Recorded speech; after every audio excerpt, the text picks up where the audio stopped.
Assalamualaikum warahmatullahi wabarakatuh, Kang Bro. Ketemu lagi dengan Iwan beneran Kang Mas. Cak, seperti biasa Kang Mas ya, IWP akan share bagaimana jalannya free practice di hari pertama untuk Moto3 Veda Ega yang kita pantau. Dan teman-teman mungkin seperti biasa ya, maksudnya gini, IWP nggak seperti biasa di rumah ya. IWP saat ini ada di Yogyakarta, di sebuah hotel. Dan mohon maaf mungkin kalau videonya kurang jos ya, kurang dalam, mungkin kurang bagus karena kita ngeditnya dari handphone aja Mas ya. Tapi IWP nggak bisa nahan-nahan nih untuk nge-share ke sampean bagaimana performa dari pembalap Gunung Kidul ini, karena tentunya setiap jengkal dari informasi penting buat kita analisa. Nah, teman-teman semuanya, seperti yang sampean tahu kemarin Veda sudah di Austin, kota Amerika. Dan sampean juga tahu ya, IWP sudah share juga ke sampean.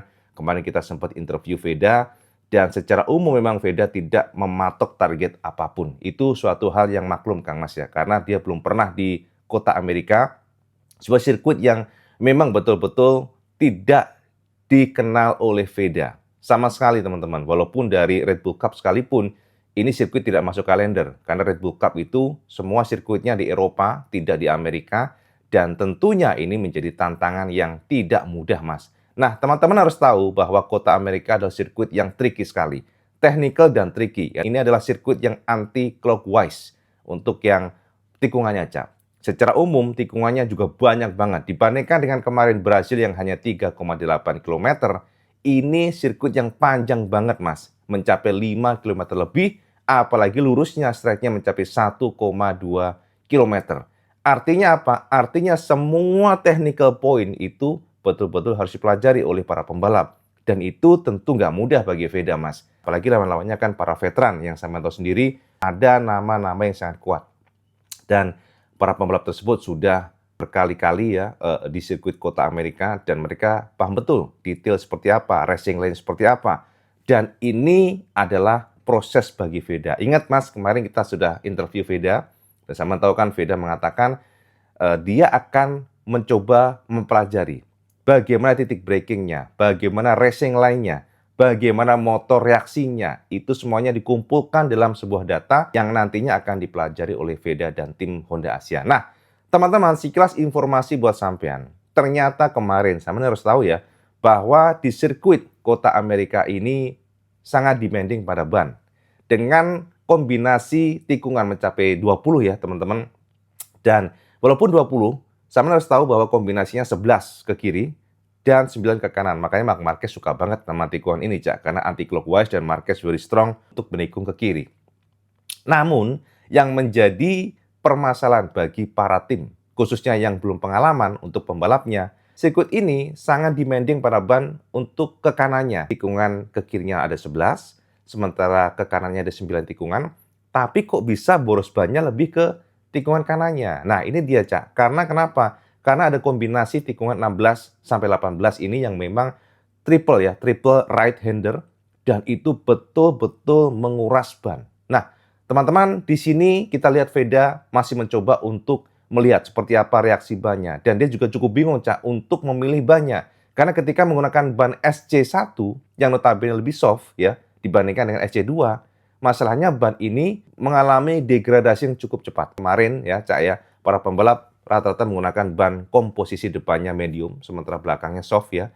Itu untuk mencoba mengakali kondisi aspal yang dikatakan memang cukup rakus pada ban. Veda mengalami peningkatan yang cukup pesat dari kacamata IWB. Kok bisa? Nah, saya intip saja bagaimana penjabaran IWB untuk lap time-nya di sini, Cak. Nah, ini dia, Cak. Jadi, sampean tahu sendiri bahwa MotoGP Kota betul-betul memang menuntut para pembalap untuk mengeksplorasi bagaimana sirkuit yang dikatakan very technical dengan kombinasi yang sangat luar biasa.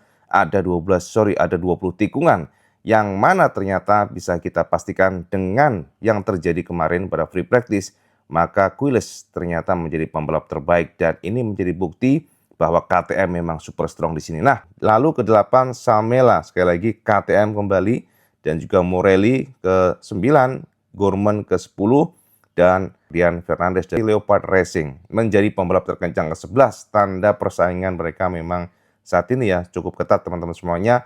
Dan 12 Oshii, 13 Uriarte, dan ini dia. Jadi Veda Ega Pratama, pembalap kebanggaan kita. Jika kita perhatikan memang nongkrong di posisi 14. Ingat Mas, di hari pertama masih mencoba untuk mengetahui di mana titik breakingnya, mempelajari bagaimana sirkuitnya. Ternyata Veda bisa di atasnya Yamanaka. Veda sendiri menorehkan waktu 2 menit 14.484 detik atau improve banyak dibandingkan dengan sesi paginya. Hakim Danis pun hanya bisa nongkrong di posisi ke-21 sesama rookie, apalagi Mitani, Cak. Mitani menjadi pembalap terkencang ke-22 dan terpaut 1,368 detik dibandingkan dengan Quiles, yang artinya memang tetap ya Veda luar biasa adaptasinya. Bisa bagaimana performa pembalap Gunung Kidul ini, Cak. Jadi teman-teman, jika kita melihat dari best parcel time-nya, maka bisa kita simpulkan ternyata Veda seperti biasa sangat-sangat kuat sekali. Veda adalah pembalap yang memiliki lead break yang luar biasa. Walaupun pada kondisi limitasi, Veda ternyata untuk masuk ke T1-nya yang notabene adalah entry corner setelah stride yang cukup panjang, yakni mencapai 1,2 km, Veda mampu nempel ketat Quiles. Kita lihat di sini, Caya, bagaimana Quiles menjadi penguasa ya dengan waktu 37,514 detik, sementara Veda ternyata nempel ketat dengan waktu yang juga sangat tipis dengan 37,560 detik. Dan kemudian ketiga Oshii, dan bahkan Veda mengalahkan Pini, Cak, yang menggunakan motor Honda Leopard Racing. Adrian Fernandez pun nyerah di sini, Cak. Untuk braking, Pratama atau Veda menjadi penguasa atau terbaik pembalap Honda.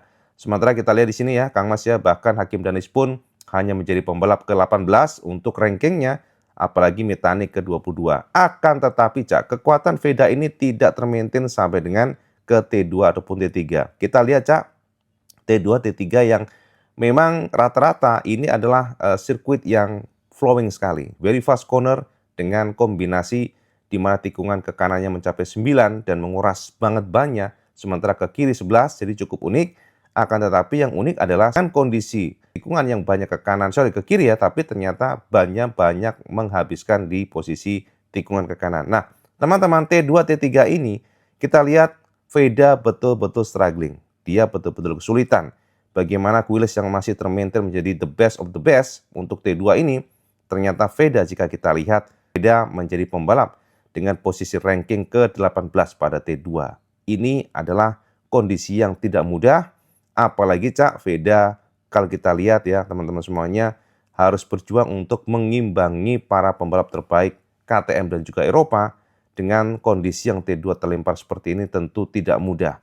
Bahkan teman-teman memang walaupun masih terbaik di antara semua rookie, karena Danis di sini ya, Hakim Danis ke-20, kemudian Mitani ke-23, tapi Veda nongkrong di posisi 18, ini tidak menguntungkan. Bahkan pada T3 sekalipun, Cak, ternyata Veda juga kesulitan. Veda hanya sedikit naik ya dengan posisinya ke-17. Di sini Pini, kemudian yang terbaik kedua adalah Quiles dan Yamanaka, dan Adrian Fernandez pun dari Leopard Racing nangkring di posisi ke-4 terbaik. Lalu ternyata di sini teman-teman untuk Veda menjadi pembalap terkencang ke-17. Mitani getting better dikit, akan tetapi Hakim Danis pun juga kedodoran pada T3. Jadi teman-teman secara umum kalau kita lihat T2, T3 tidak menguntungkan bagi Veda. Dia masih struggling, dia masih berjuang keras, dan kemudian di sini juga T4, Mas. Ternyata ya Veda lumayan bagus karena Veda bisa melejit kembali ke posisi 10 besar atau tepatnya ke-9.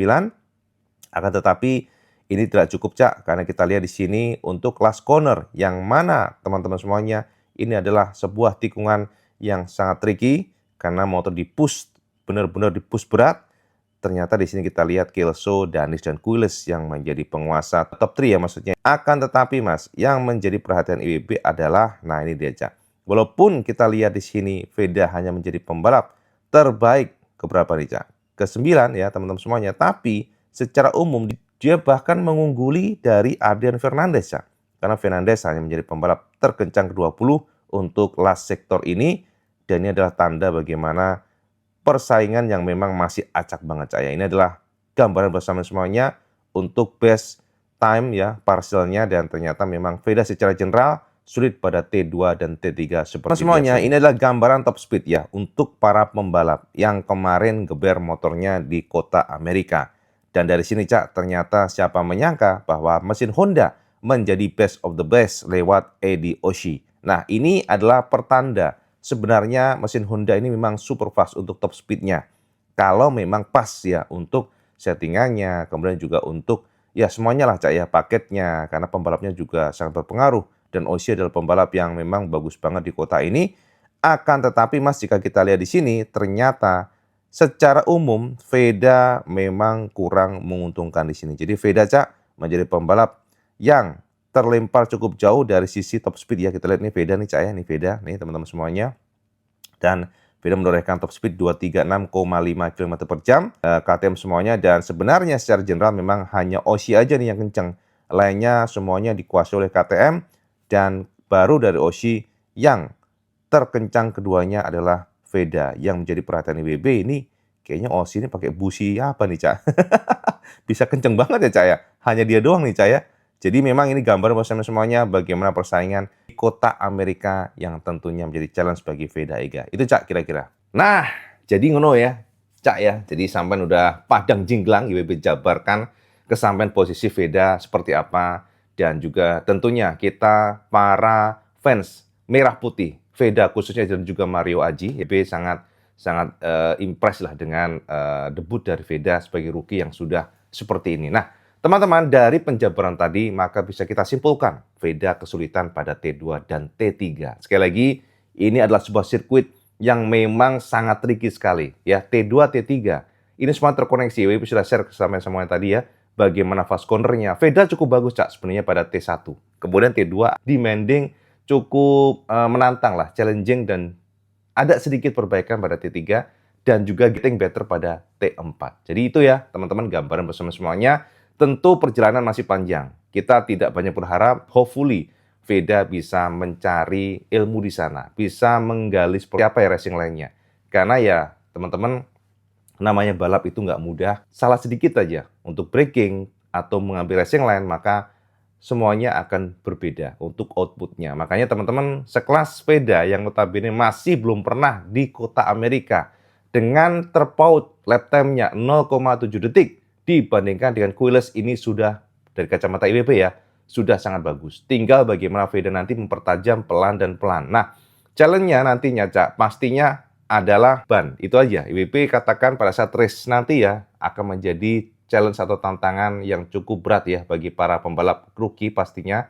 Sebab sama itu sendiri, pemilihan ban adalah hal yang sangat krusial di kota Amerika. Mengingat ini sirkuit yang naik turun ya teman-teman. Jadi kadang-kadang very hot ya, kadang-kadang dingin, dan itu yang membuat tentunya akan ada kalkulasi teknis yang dipikirkan betul, karena ada grafik yang naik turun yang tidak bisa ditebak di kota Amerika ini. Walaupun saat ini sementara ini kita katakan medium ya teman-teman, ya 42 derajat ground itu cukup ya, nggak terlalu panas lah ya. Nah, itu adalah challenge bagi para timnya, dan tentu Veda akan mencoba untuk memilih antara ban soft ataupun yang medium. Cak, kenapa Veda tidak memilih ban yang SC2 aja ya, yang agak keras seperti KTM, biar di end of the lap-nya ya, jadi bannya itu lebih awet. Jadi teman-teman, memang gini Cak, namanya pembalap dan juga namanya motor itu tergantung dari karakteristik. Ada yang motor memang cocok bagi atau menggunakan ban yang medium ya, dan KTM ternyata pada Brazil kemarin rata-rata menggunakan ban yang SC2 dan itu medium, semi keras lah ya teman-teman. Nah, untuk Veda dia nggak cocok. Karena ternyata reaksi motor ketika menggunakan ban tersebut lebih licin, lebih spinning, ya, lebih banyak slide. Sementara Veda menggunakan ban yang SC1 atau lebih soft, itu motor Honda NSF bagus. Akan tetapi memang konsekuensinya ketika menggunakan ban tersebut, rata-rata ya banyak cepat aus atau cepat hancur. Dan itu yang menjadi ya plus minusnya ya teman-teman, menggunakan ban SC2 yang ternyata cocok buat KTM, pas buat KTM ya teman-teman, motornya, pembalapnya, riding style-nya, ataupun secara general karakteristik dari kombinasi keduanya ini memang aman ya, tapi tidak untuk Veda dengan Hondanya. Makanya ketika menggunakan ban yang lebih lunak, Veda kencang di awal tapi drop. Nah, untungnya kemarin ada red flag yang ya tentu saja kita katakan memang menolong Veda, sehingga dia berpikir udahlah attacking, nggak memikirkan keusahan ban. Nah, itu ya sekelas informasi bersama semuanya, bagaimana kota Amerika yang ternyata Veda nangkring di posisi ke-14 terkencang. Akan tetapi tenang teman-teman, IWB cukup tenang lah ya. Dengan posisi tersebut Veda masih terpaut 0,7 detik. Apakah Veda nanti bisa improve pada free practice kedua?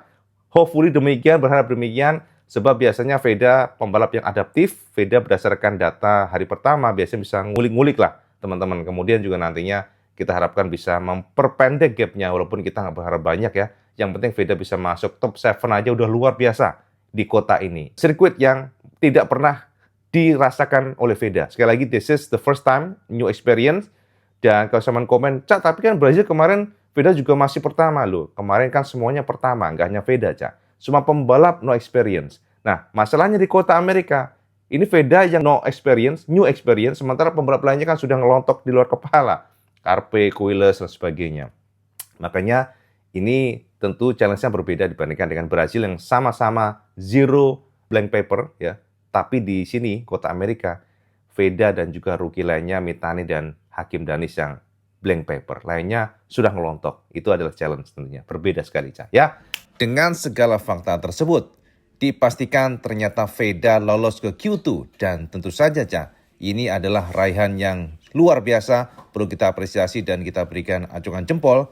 Tanda bahwa memang Veda pelan dan pasti kita cukup pede akan terus merasa ke depan. Amin, amin, Cak. Kita doakan, Cak. Jadi percaya update IWP tentang Veda, sama komen di bawah. Kita selalu support Veda. Sama komen di bawah, kira-kira sama optimis nggak Veda bisa maju atau merasa ke depan pada hari kedua ini. Sama komen di bawah. Dan seperti biasa, kalau sama suka video ini, sama like, share, dan subscribe. Jual Kang Mas sama sholat 5 waktu. Karena itu yang paling penting. Assalamualaikum warahmatullahi wabarakatuh. Salam sekedes.